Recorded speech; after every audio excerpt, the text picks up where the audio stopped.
welcome back to my channel. I hope you're all doing really well. So as you can probably tell from the title of this video, today we're going to be looking at 5 of my absolute favourite horror tropes. Horror as a genre is made for tropes.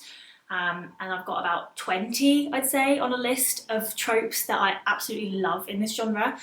So this is just part 1. I could go on for a long time, and it took me a really long time to whittle these down to 5 just for this video. So yes, we're going to look at 5 tropes that I really enjoy in fiction. I'd love to hear what you think about the tropes. Are there any that you particularly like in horror? Are there any that you really don't like? And yeah, if you do like this video, please don't forget to subscribe to my channel and hit the bell icon so you're notified every time I upload, and please do like this video. Cool. Trope number 1 is the dark. You might think that you can only really use the dark when you're talking about visual horror, so films. That's kind of not true. I really enjoy the trope of the dark in novels. One of my favourite examples is I Am Legend by Richard Matheson. It's just obvious, isn't it? Like, the monsters come out in the dark. That's what happens. It's almost like an accepted fact. So yeah, the way he writes it, it's terrifying. It's really scary. I think he does a really good job.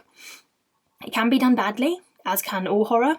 And I feel like when horror's done bad, it's not just bad, it's really bad. But when the dark is written really well, it's great. I had a bit of a research around why it is we're afraid of the dark. And essentially it's because in the dark you can see less. So your eyes are sending less messages to your brain, and your brain ends up kind of making stuff up to fill in the blanks of the things it can't see. So it basically makes patterns and shapes in the dark that aren't there. So the dark is the perfect place for stuff to go down, and it always does. Mary in the oak tree, cold as cold can be, waiting for the sky to fall, who will dance with me?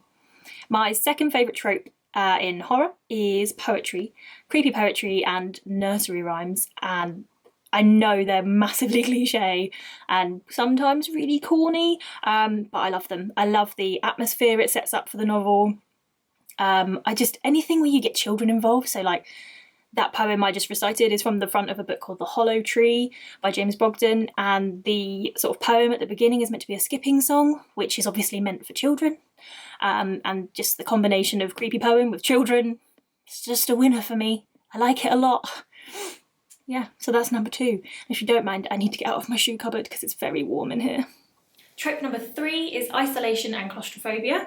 It might sound like those two don't necessarily go together very well, but I think they work really well together in horror. So in Susan Hill's The Woman in Black, you have the main character who is a junior solicitor, I think. His name kind of escapes me. And he has to travel up to a market town in the north of England to settle a client's estate and attend her funeral. Sounds fine. He wants to escape London, so he goes off to this glorious sounding place in the countryside. Only when he gets there, the town is across a causeway, so basically it kind of floods, I think. I don't know if it's caused, but it's probably the tides. I don't know, I'm not a scientist.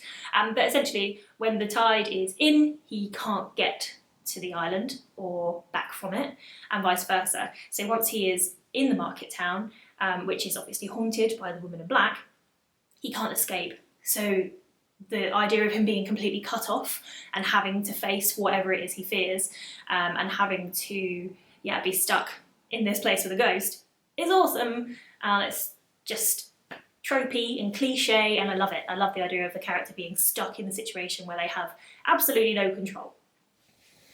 Trope number 4 is folklore. I love it when horror is developed off of either an existing true folklore, or folklore that the author has just made up.